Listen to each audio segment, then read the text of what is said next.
The air in my father's study was thick with the scent of old leather and dust, a smell I had associated with wisdom and quiet authority for as long as I could remember. It was the smell of him, of Arthur Vance. Now, it was the smell of his absence, a void so profound it seemed to suck the warmth from the very air. Outside, a steady, cold rain tapped a mournful rhythm against the leaded glass window panes, casting the room in a gloomy, grayish-blue light. I stood by his massive oak desk, my fingers tracing the familiar grooves and scratches its surface had accumulated over 50 years. This was where he'd taught me how to sign my name, where he'd helped me with calculus homework, his patient voice explaining variables and constants. Now, the only constant was gone. My wife, Clara, came up behind me, her presence announced by the soft whisper of her wool sweater and the faint, comforting smell of her lavender hand cream. She placed a warm hand on the small of my back. "You okay, Daniel?" she murmured, her voice low and resonant with a concern that felt as solid as the floor beneath us. I just shook my head, unable to form words. The lump in my throat was the size of a fist. Okay was a country I hadn't visited in the 2 weeks since the massive heart attack stole him from us. It happened on a golf course, under a brilliant, unforgiving sun. The irony wasn't lost on me, he'd always said he wanted to go quickly, doing something he loved. I suppose he got his wish, but it left the rest of us in this damp, gray limbo. The rest of the family was gathering in the living room. I could hear the low murmur of their voices, a somber orchestra of grief and, beneath it, the tense, discordant notes of anticipation. Today was the reading of the will. My older brother, Marcus, would be there, his posture undoubtedly rigid, his lawyer's mind already cataloging assets and probabilities. My sister, Eleanor, would be a flutter of black silk and suppressed anxiety, dabbing at her eyes with a lace handkerchief. And my mother, Elizabeth, the elegant, fragile queen of this diminished court, would be holding on to her composure with every ounce of her will. "We should go in," Clara said softly, her hand applying gentle pressure. I nodded, turning away from the desk, from the ghost of my father leaning back in his chair, offering me a wink. The living room was just as I'd pictured it. A fire crackled in the large stone fireplace, its heat battling the chill from the windows, its light dancing across the serious faces of my family. Marcus stood by the mantel, one elbow resting on it, a crystal tumbler of amber whiskey already in his hand. He looked every inch the successful corporate attorney, his dark suit impeccably tailored, his salt and pepper hair perfectly styled. His gaze, when it met mine, was cool, assessing. Eleanor was perched on the very edge of the chintz sofa, looking small and bird-like. She gave me a watery, tremulous smile. Mother sat in her usual wingback chair, a throne of velvet and mahogany. She was pale, her hands clasped tightly in her lap, but her back was straight, her chin high. She wore a simple black dress and a single strand of pearls, his favorite on her. The only other person in the room was Mr. Sterling, my father's attorney. He was a small, precise man with a kind face that was currently etched with the solemnity of his duty. He stood near the fire, a thick, cream-colored document folder resting on the small reading desk before him. "Now that we are all here," Mr. Sterling began, his voice a dry, quiet rustle, "we can proceed. Please, Daniel, Clara, make yourselves comfortable." We settled on the sofa next to Eleanor. The air was so thick with unspoken words you could almost see them, hanging like mist. The only sounds were the spit and crackle of the fire, the relentless rain, and the slow, deliberate clearing of Mr. Sterling's throat. Arthur was not only my client for over 30 years, he was my friend, Mr. Sterling said, adjusting his glasses. He was a man of great integrity and clear intention. He took the drafting of his last will and testament very seriously, revising it as recently as 6 months ago. He wanted to ensure his wishes were explicitly understood. He opened the folder, the sound of the paper shifting unnaturally loud in the quiet room. I will read it in its entirety. Last will and testament of Arthur Reginald Vance. The first part was as expected. The house and a substantial trust were left to my mother, ensuring she would want for nothing. There were specific, sentimental bequests, his collection of first-edition novels to Eleanor, who shared his love for literature, his vintage Rolex watch to Marcus, his golf clubs and a portfolio of blue-chip stocks to me. I felt a wave of relief. It was fair. It was fatherly. It was the map of our family, drawn in legal ink. Then Mr. Sterling's tone shifted, becoming even more measured, more deliberate. "And now, for the disposition of my majority stakeholder and executive control of Vance Solutions. The company. The empire he had built from a two-man operation in a rented garage into a multi-state logistics powerhouse." The air in the room went from thick to solid. I felt Clara's hand tighten around mine. Marcus subtly straightened up, his grip tightening on his tumbler. It is my wish, Mr. Sterling read, my father's words coming through his voice, that the role of Chief Executive Officer and the 51% controlling interest in Vance Solutions be passed to my son, Daniel Robert Vance, to steward with the same passion and integrity with which I built it. For a moment, there was absolute silence. The words hung in the air, not quite registering. Then, the room erupted. Absolutely not. Marcus's voice was a whipcrack, shattering the stillness. He slammed his tumbler down on the mantel, the whiskey sloshing over the side. This is a farce. Daniel? He's a project manager, for God's sake. He doesn't have the vision, the ruthlessness, to run that company. I've been the COO for 10 years. I've earned this.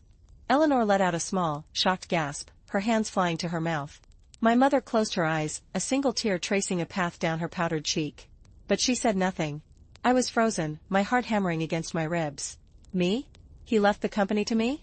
I looked from Marcus's livid, red face to my mother's pained expression. I don't understand, I stammered. Dad always said, he and Marcus. Mr. Sterling held up a placating hand. Marcus, please. There is more. More? Marcus spat. What more could there possibly be? Mr. Sterling's eyes fell back to the document.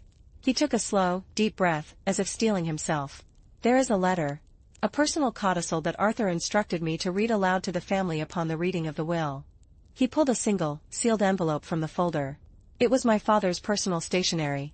With careful movements, he broke the seal and unfolded the sheet within. The fire seemed to quiet, the rain to still, as if the world itself was leaning in to listen. My dear family, Mr. Sterling began, and his voice took on a different quality, softer, as if trying to channel my father's own baritone. If you are hearing this, then I have left you, and for that, I am sorry. Sorry for the pain, and sorry for the confusion that this next revelation will undoubtedly cause. But the truth has a weight, and I can no longer carry it alone from beyond the grave. There is a secret I have kept for 43 years. A secret about our son, Daniel. I felt a cold dread trickle down my spine. Clara's grip on my hand became vice-like. Daniel, the letter continued, the words landing on me like physical blows, when your mother and I brought you home from the hospital, we believed you were our biological child. But 3 days after your birth, I was contacted by a lawyer. Your biological mother was a young woman named Isabella Rossi, an art student with whom I had a brief, ill-advised affair. She did not want a child. She did not want any connection to me or my life. She signed away all her parental rights on the condition of absolute anonymity and a single, one-time payment, which I provided. Your mother, Elizabeth, knew none of this. I presented you as our own, and she, my loving, trusting wife, never questioned it. She loved you from the first moment she held you. I have carried this lie, this betrayal, every day of my life since. Daniel, you are not my son by blood. The world did not so much shatter as it simply dissolved.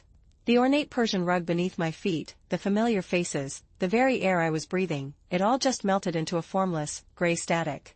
The only thing that felt real was the violent, frantic pounding of my heart. Not his son. All the shared traits, the love of old westerns, the way we both rubbed our temples when we were thinking, all of it was a lie, a cruel coincidence. I looked at my mother. Her eyes were wide with a horror so profound it was like looking into a deep, dark well. She shook her head slowly, back and forth, her hand pressed to her chest. No, she whispered, the sound barely audible. Arthur, no. Marcus was staring at me, his anger momentarily replaced by a look of pure, unadulterated triumph. A slow, ugly smile spread across his face. Well, he said, his voice dripping with venomous satisfaction. Well, that changes everything, doesn't it? The foundation of my entire life, every memory, every lesson, every hug, every proud smile from the man I called Dad, it had all been built on a fault line, and the earthquake had just hit. I was not Daniel Vance. I was nobody. I was the secret son of a stranger. And in that moment, sitting in the house I had grown up in, surrounded by the family I thought was mine, I had never felt more completely and utterly alone. Continua a história. The silence that followed Mr. Sterling's voice was heavier and more profound than any sound I had ever heard. It was a physical presence, pressing in on us from all sides, suffocating and cold. I could feel Clara trembling beside me, her breath coming in short, sharp little hits. I couldn't look at her. I couldn't look at anyone. My gaze was fixed on a small, worn patch on the Persian rug near the fireplace, a patch I'd probably created as a boy, spinning toy cars on that very spot. A memory that now felt stolen, tainted. Marcus was the first to break the spell. His laugh was a short, harsh bark that had no humor in it, only a brutal kind of vindication. So the golden child isn't even real, he said, his voice slicing through the thick air. All these years, Dad favoring you, taking you to job sites, talking about legacy, and you were just some other man's mistake. He took a step toward me, his eyes gleaming. You have no right to this company. You have no right to this family. You're a cuckoo in the nest, Daniel. A fraud. Marcus, that is enough. My mother's voice, usually so soft and measured, was a raw, shattered thing. She had risen from her chair, her body trembling. Her face, always a mask of gentle composure, was a landscape of devastation. She wasn't looking at Marcus, though. She was looking at me, her eyes searching my face as if seeing me for the very first time. The love I had always seen in them was still there, but it was tangled up with a shock and a betrayal so deep it seemed to fracture her from within. Daniel, my boy, she whispered, and then her legs seemed to give way. She sank back into her chair, a frail vessel broken by the storm. Mr. Sterling, looking profoundly uncomfortable, cleared his throat again. The will, as read, remains legally binding. Arthur was fully aware of the biological circumstances when he drafted this document 6 months ago. His wishes regarding the company are explicit. Then he was a sentimental old fool. Marcus roared, turning his fury on the lawyer. I will contest this. I will take this apart in court. That company is my birthright. Mine. In that moment, something inside me, something that had been frozen solid by the shock, began to crack. A hot, sharp anger, cleaner and more focused than any I had ever felt, surged up through the ice. I stood up, my movement slow, deliberate. I felt Clara's hand fall away from mine. I walked toward Marcus until we were standing toe-to-toe. I could smell the peaty scent of his whiskey, see the faint network of broken capillaries on his nose. Your birthright? I said, my voice low and surprisingly steady. You just heard that Dad, that Arthur, lied to everyone for over 40 years. You heard that he betrayed Mom. You heard that my entire identity is a lie. And all you can think about is the company? Is the money? You are a pathetic, small man, Marcus. And if this is what he wanted, then I will fight you for it. I will fight you for every single brick of it. The surprise in his eyes was a small, petty victory. He had never seen me stand up to him like this. I had always been the peacemaker, the little brother who deferred. But the man he was looking at now had nothing left to lose. I turned my back on him and walked over to my mother. I knelt before her chair, taking her cold, limp hands in mine. They felt like tiny, delicate bird bones. Her skin was papery and cool. Mom, I said, the word catching in my throat. I am so sorry. I didn't know. I swear to you, I didn't know. Tears welled in her eyes and spilled over, tracing paths through her powder. She didn't pull her hands away. She just looked at me, her expression one of bottomless grief. He lied to me, she breathed. All these years. He looked me in the eye every day and he lied. Her gaze shifted from me to some distant point in the past. I need to be alone. She gently extracted her hands from mine and stood, moving toward the doorway with the unsteady gait of a sleepwalker. She didn't look back. The fight went out of me then, leaving behind a hollow, aching exhaustion. I felt Clara's arm slide around my waist, supporting me. Let's go home, Daniel, she whispered into my ear, her voice thick with her own tears. We drove back to our house in a silence that was its own language. The windshield wipers beat a steady, monotonous rhythm, swishing back and forth, unable to clear the blur of the rain or the blur of my thoughts. Our house, usually a sanctuary of warm light and the comforting smells of Clara's cooking and our dog, Baxter, felt different when we walked in. It felt like a hiding place.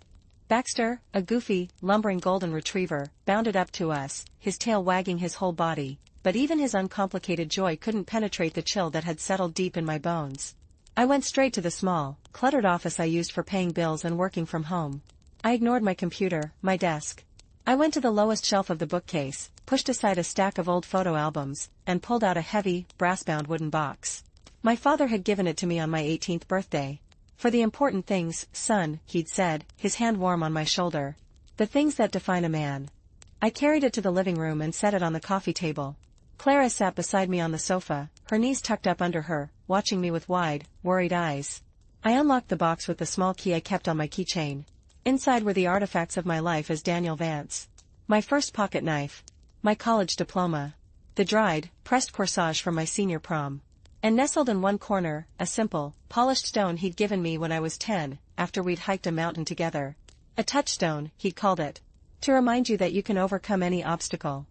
I picked up the stone. It was smooth and cool. I clutched it in my palm, squeezing until my knuckles turned white, as if I could squeeze some truth, some memory, some essence of the man I thought was my father out of it. But it was just a rock. A lie. Who am I, Clara? The question came out as a broken whisper. She moved closer, wrapping her arms around me, resting her head on my shoulder. Her warmth was the only real thing in the universe. "You are the man I fell in love with," she said firmly. "You are kind, and patient, and smart, and you build things. You build teams, you build projects, you build people up. That is who you are. Biology doesn't get a vote in that." I wanted to believe her. I desperately wanted her words to be the new foundation for my collapsing world. But the ghost of Arthur Vance, the architect of my life, was still too powerful. For the next week, I moved through my life like a ghost. I called in sick to work. I couldn't face the office, the emails, the well-meaning condolences from colleagues who had no idea the earthquake that had accompanied my father's death. The media had gotten wind of the will's contents, and a few business blogs had run speculative pieces about the surprising succession at Vance Solutions. Marcus, I knew, was likely the source, poisoning the well in preparation for his legal challenge. My mother wouldn't take my calls. Eleanor left one tearful, rambling voicemail saying she needed time to process, her voice laced with a confusion that felt like a rejection. The family I had known was gone, replaced by a collection of wounded, suspicious strangers. It was Clara who finally pulled me out of the abyss. She came into the living room one afternoon, where I was sitting in the dark, still clutching that damned stone. She pulled open the curtains, letting in the weak, late afternoon light. She took the stone from my hand and set it on the table. Then she took my face in her hands, her touch firm and sure. "Daniel," she said, her eyes holding mine with an intensity that brooked no argument. "This is not you. You are not a man who sits in the dark. You are a man who seeks answers. Your father, Arthur, he gave you a name, but he didn't give you your character. That was always you. So, what are you going to do? Are you going to let this destroy you? Or are you going to find out who Isabella Rossi is?" Her words were a jolt. Isabella Rossi. My biological mother. A name. A thread, however thin, leading out of the labyrinth of lies. "I don't know if I can," I murmured, the fear a cold stone in my gut. "You can," Clara insisted. "And I will be right there with you. We start now." And so, we began. We started with the only thing we had, the name. Isabella Rossi. We scoured the internet, a digital archaeology dig into a past I never knew was mine. It was a common name, and the trail was cold, over 40 years cold.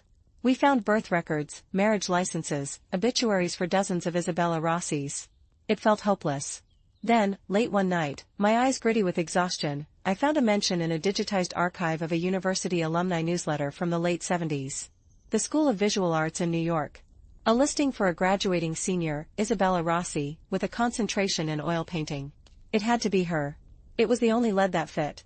With a name and a location, Clara, with her more savvy online skills, managed to find a little more. An Isabella Rossi of the right age had been listed in a New York City phone directory from 1982. The address was an apartment building in Greenwich Village. From there, she traced a path. That Isabella Rossi had married a man named Robert Hayes in 1985. They had moved to a suburb in New Jersey. Ridgewood. My heart was pounding as Clara wrote down the current address. Robert and Isabella Hayes. Ridgewood, New Jersey. It was a 30-minute drive from our house. "Do we just show up?" I asked, my voice hoarse. "No," Clara said, her face set in a determined line. "We call first. We give her a chance." She found a phone number listed for Robert Hayes. Her hand was steady as she dialed, putting it on speakerphone. The ringing on the other end seemed to go on forever. Each tone was a hammer blow against my ribs. Just as I was sure it would go to voicemail, a woman's voice answered. It was a pleasant, cultured voice, with a soft, East Coast accent. "Hello?" Clara took a deep breath. "Hello, may I speak with Isabella Hayes, please?" "This is she," the voice replied, a note of polite curiosity entering her tone. "Mrs. Hayes, my name is Clara Vance. I'm calling about a personal matter from a long time ago. It concerns a man named Arthur Vance." The silence on the other end of the line was absolute. It was the silence of a held breath, of a world stopping. It stretched for so long I thought the connection had been lost. "Mrs. Hayes?" Clara said gently. The voice that came back was different. Older, thinner, stripped of its pleasant curiosity and replaced with a wary, ancient caution. "I think you have the wrong person." "Please," I blurted out, unable to stay silent. "My name is Daniel. Daniel Vance. Arthur Vance he was my father. I was born in November, 1979. Another silence, shorter this time, but just as heavy. I could almost hear the memories tumbling, the locks on a long-sealed vault being tested. When she spoke again, her voice was barely a whisper. "I can't do this over the phone. Can we meet?"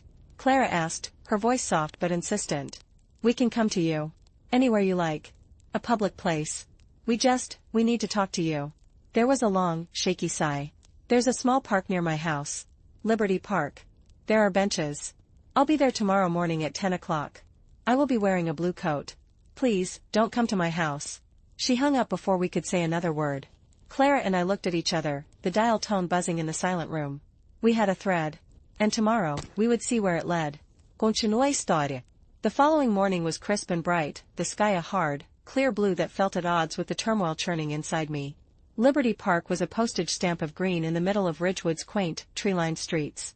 Children's laughter echoed from a distant playground, and the air smelled of damp earth and the last of the fallen leaves. We saw her immediately, sitting alone on a bench facing a quiet, duckless pond. She was a slender woman, her posture erect, wrapped in a smart navy blue wool coat. A silk scarf was tied neatly around her neck. As we approached, I could see her face. She was in her mid-60s, with sharp, intelligent features and eyes the same shade of hazel as my own. She watched us come, her hands clasped tightly in her lap, her expression unreadable. We sat on the bench beside her, leaving a respectful space between us. The silence was awkward, charged with 4 decades of unspoken history. Mrs. Hayes, Clara began. Thank you for meeting us. She gave a small, tight nod, her eyes fixed on me. She was studying my face with an intensity that was almost physical, her gaze tracing the lines of my jaw, my brow, the shape of my mouth. You have his chin, she said finally, her voice quiet. Arthur's chin. But the eyes are mine. Those simple words, the eyes are mine, landed with the force of a revelation. It was the first, tiny, tangible piece of evidence that my existence was rooted in something real, something beyond Arthur Vance's carefully constructed fiction. My name is Daniel, I said, my own voice rough. I know, she replied. He told me he would name you Daniel. He said it was a strong name. She looked down at her hands, twisting a simple gold band on her finger. I knew this day might come. I suppose a part of me is surprised it took so long. I only found out 2 weeks ago, I said. After he died. In his will. She looked up, genuine shock on her face. He told you? In his will? Why would he do that? To explain why he was leaving me his company, I said, the bitterness leaking into my voice. My brother is contesting it. He thinks I'm an outsider. He's right. Isabella, I couldn't think of her as my mother, not yet, shook her head slowly, a sad, knowing look in her eyes. Arthur was always a man of immense, complicated guilt. He could never just let a lie be. He had to orchestrate the truth, control its delivery, even from the grave. She took a deep, shuddering breath. What do you want from me, Daniel? I want to know who I am, I said, the plea raw and naked in my voice. I want to know what happened. Why you gave me up. She was silent for a long time, watching a lone, bright yellow leaf detach from a maple tree and spiral slowly down to the surface of the pond. I was 21, she began, her voice taking on a distant, storytelling quality. I was in my final year at art school. Full of dreams, full of myself. Arthur he was magnetic. Older, established, powerful. He was married, of course. I knew that. But he was so charming, so persuasive. He made me feel like the most fascinating woman in the world. It was a cliché, even then. The older, wealthy businessman and the naive art student. It lasted for a few months. When I found out I was pregnant, I was terrified. My family was traditional, Catholic. It would have shattered them. She paused, gathering herself. I told Arthur. He was practical. He said an abortion was out of the question for him, morally. But he also made it very clear that a child had no place in his life, or in mine if I had any sense. He offered me a deal. A one-time payment, a significant sum of money back then. Enough to start over. In exchange, I would sign away all my rights, leave the city, and never, ever contact him or the child again. He said his wife was fragile, that the truth would destroy her. He made it sound like I was saving everyone by disappearing. Tears were streaming down her cheeks now, but she made no sound. They just fell, silent and steady. It was the hardest thing I have ever done. I carried you for 9 months. I felt you kick. I gave birth to you. I held you once. Just once. You had a shock of dark hair and you wrapped your tiny, perfect hand around my finger. And then I signed the papers, took the money, and I let you go. She finally looked at me, her gaze direct and full of a pain so old and deep it seemed to have worn grooves in her soul. I have lived with that decision every day of my life. I used the money to move here, to New Jersey. I met a wonderful man, Robert, a few years later. I told him everything, before we were married. He is a good man. He understood. We built a life together. We have 2 children, both grown now. A son and a daughter. They don't know about you. They think they are our only children. The information landed like a series of body blows. I had siblings. A brother and a sister who had no idea I existed. The family tree I thought had been ripped out by the roots was, in fact, far larger and more complex than I had ever imagined. I never stopped thinking about you, Isabella whispered. On your birthday, every year, I would wonder. I would look at the faces of strangers, wondering if one of them was you. I prayed you had a good life. That Arthur was a good father to you. I thought of my childhood. The Christmases, the summer vacations, the lessons, the love. It had all been real. It had also all been built on a secret. He was, I said, and it was the truth, even if it was a complicated one. He was a good father. We talked for almost an hour. She told me about her life, about being a grandmother, about her work as a part-time curator for a local art gallery. She was sharp, funny, and deeply thoughtful. She was a whole person, not just the shadowy figure from my father's letter. When it was time to go, we all stood, the awkwardness returning. Will you tell your family? About me? I asked. She looked pained. I don't know, Daniel. It would be a lot. Robert knows, of course, but the children, it would change everything for them, too. I understood. I was the secret that kept on giving, the ripple from a stone thrown into a pond 43 years ago. I understand, I said. She reached out then, and tentatively, she placed her hand on my arm. Her touch was light, hesitant. For what it's worth, she said, her eyes glistening, I am so sorry. For the pain this is causing you. And I am so very proud of the man you have become. It wasn't a reunion filled with dramatic embraces or declarations of maternal love. It was quiet, sad, and real. But as Clara and I walked back to our car, I felt a strange sense of resolution. The void had a shape now. It had a name, and a face, and a story. I wasn't a ghost anymore. I was a man with 2 histories, 2 mothers, and a future that was mine to define. The peace, however, was short-lived. When we got home, there was a thick, official-looking envelope waiting for me, leaning against our front door. It was from Sterling and Associates. My heart sank. I tore it open right there on the porch. It was a formal legal notice. Marcus was contesting the will. He was alleging undue influence and lack of testamentary capacity, claiming that my father was not in his right mind when he left the company to a non-blood relative. The battle for Vance Solutions had officially begun. The quiet quest for my past was over. The brutal war for my future had just been declared. Continua a história. The legal notice was not just a sheet of paper, it was a declaration of war, and it transformed the abstract tension with Marcus into a concrete, grinding reality.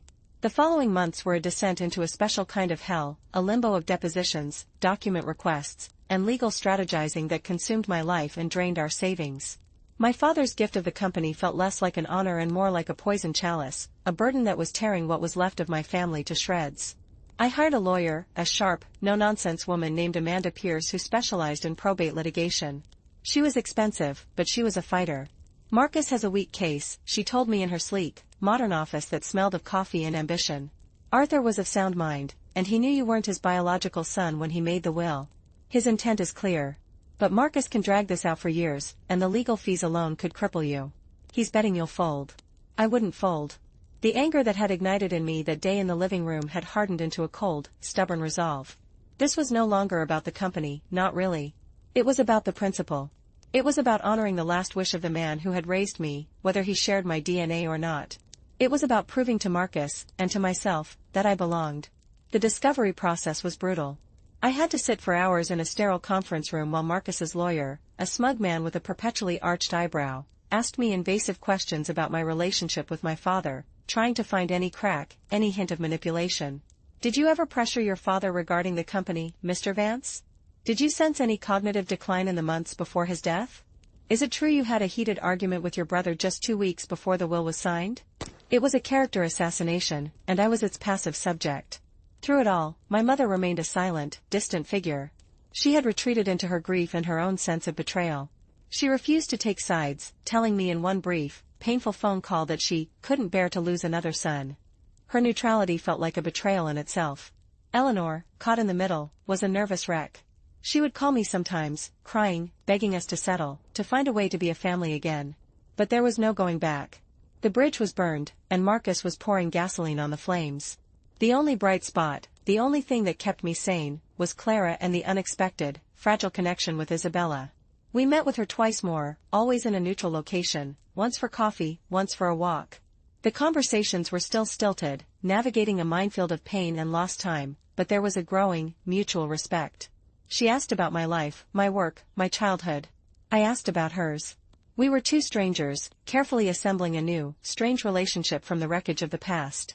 It was during one of these meetings, as we sat in a quiet corner of a bookstore cafe, the smell of old paper and brewing espresso surrounding us, that she said something that would change everything. You know, she said, stirring her latte, Arthur wasn't the only one who left a paper trail. I looked at her, curious. What do you mean? When he gave me the money, she said, her voice dropping, it wasn't a simple handoff. It was all very legal, very formal. There were contracts. I had my own lawyer, a young, hungry kid just starting out, to look over the agreement. Arthur was insistent that everything be airtight. There was one document, a supplemental agreement. I signed it, and he signed it. My lawyer kept a copy. He said, "You never know, Isabella. You never know." My heart began to beat a little faster. What was in it? I don't remember the specifics, she admitted. It was so long ago. It was something about the payment being contingent on more than just my silence. It was about his responsibilities, too. Something about a trust, or an annuity. I was so young and so scared, I just signed where they told me. But my lawyer, his name was David Chen. He had a small office in Chinatown. I have no idea if he's still there, or even if he's still alive. But if he is, he might still have that file. It was the slimmest of leads, a ghost of a chance. But after months of feeling like I was on the defensive, it was something to pursue. Something proactive. Clara and I spent the next week playing detective. David Chen was a common name, but we cross-referenced old bar association directories with the address Isabella remembered. We eventually found a David C. Chen ESQ, with an office on Mott Street. He was semi-retired, but he still maintained a practice. When I called, his secretary was wary, but when I mentioned Isabella Rossi's name, there was a long pause, and then she put me through. His voice was old and raspy, but his mind was sharp. Isabella Rossi, he said, a note of wonder in his voice. I haven't heard that name in a lifetime. How is she? She's well, I said. She told me you might have a file from back then. A supplemental agreement with Arthur Vance. There was a long silence on the other end of the line. I have every file from my first 10 years in practice, he said slowly. A lesson from my father, you never know. It's in storage. It will take me a day or two to find it. Call me back on Friday. Those were two of the longest days of my life. When I called back on Friday, my hand was sweating so badly I almost dropped the phone. I found it, Mr. Chen said without preamble. It's exactly as I remembered. Arthur Vance was a careful man. The initial payment to Isabella was for her silence and her relinquishment of parental rights. But this is something else. It's a covenant. A promise. What kind of promise? I asked, my breath catching in my throat. He knew he was taking her child and presenting it as his own, Mr. Chen explained. This document stipulates that, in return, he binds himself and his estate to provide for that child as a primary heir, on equal footing with any biological children he may have. It specifically mentions his business interests. It was his way of squaring his conscience, of making it right in a legal sense. He signed it. It's witnessed and notarized. It's a legally binding contract, separate from the will. I sat down heavily, the world tilting on its axis once again. A contract. A promise made 43 years ago, long before Marcus was even born, long before Vance Solutions was the empire it became. My father hadn't just left me the company on a sentimental whim.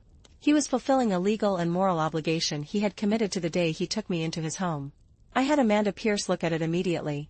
When she read it, a slow, triumphant smile spread across her face. Marcus's case is dead in the water, she said, tapping the faded document. This isn't just a will, it's the execution of a pre-existing, legally sound contract. He can argue about sentiment and biology until he's blue in the face, but he can't argue with this. This is the nail in his coffin. We scheduled a mediation hearing. It was a final attempt to settle before going to a protracted, public trial. The setting was another sterile conference room, but this one felt different. The power had shifted. Marcus was there with his lawyer, his expression one of smug confidence. My mother was there, too, looking pale and drawn, sitting between Eleanor and Clara. I hadn't seen her in person in months. She barely glanced at me. The mediator, a tired-looking judge, began the proceedings. Marcus's lawyer laid out their same, tired arguments. I let him talk. I let him build his entire case on the shifting sands of biology and supposed favoritism. When it was our turn, Amanda Pierce stood. She was calm, deliberate. Your Honor, while my client has always maintained that Arthur Vance's will is valid and reflects his clear intent, we have new evidence that renders the contestants' arguments completely moot. She placed a copy of the supplemental agreement on the table and slid it toward the mediator and Marcus's lawyer. This is a contract, signed by Arthur Vance and Isabella Rossi on the 12th of December, 1979. In it, Mr. Vance explicitly covenants to treat the child, Daniel Robert Vance, as a primary heir to his estate, including his business interests. He was not making a gift in his will, he was fulfilling a 43-year-old legal promise. The color drained from Marcus's face. He snatched the document from his lawyer's hands, his eyes scanning it rapidly. I watched as the triumph in his eyes curdled into disbelief, then into a raw, helpless fury. This is ridiculous," he sputtered. "This changes nothing." "It changes everything, Marcus," I said, speaking for the first time. My voice was quiet, but it carried in the silent room. "He didn't choose me over you. He chose to honor a promise he made before you were even born. This was never about you and me. It was about him, and the debt he felt he owed. The company is mine. Not because I'm better, or smarter, or more deserving. But because he gave his word. And Arthur Vance was a man of his word." The silence in the room was absolute. My mother was staring at me, her hand over her mouth, her eyes wide with a dawning, complex understanding. She was seeing the whole, ugly, truthful picture for the first time. The mediator cleared his throat. "This document appears to be authentic and legally binding. Mr. Vance, unless you have a compelling argument to challenge its validity, I see no path forward for your contest.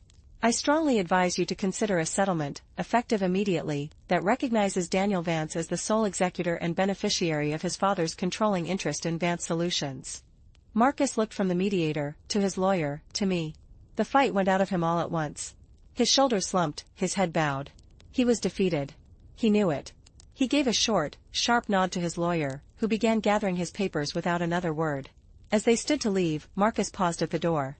He didn't look at me, but he spoke, his voice low and thick with emotion. "It was always you," he said. "From the moment you came home, it was always you." And then he was gone. The room emptied, leaving just me, Clara, my mother, and Eleanor. My mother stood up slowly, her movements fragile. She walked toward me, her eyes filled with a storm of emotions, grief, regret, and a flicker of the old, unconditional love I remembered. "All these years," she whispered, her voice trembling. "He was living with this contract. This secret. And I never knew." She reached out and touched my cheek, her fingers cold. "My boy. My Daniel. Can you ever forgive me? For pulling away?" I took her hand in mine. "There's nothing to forgive, Mom," I said, and I meant it. "We were all his secrets. But we don't have to be anymore."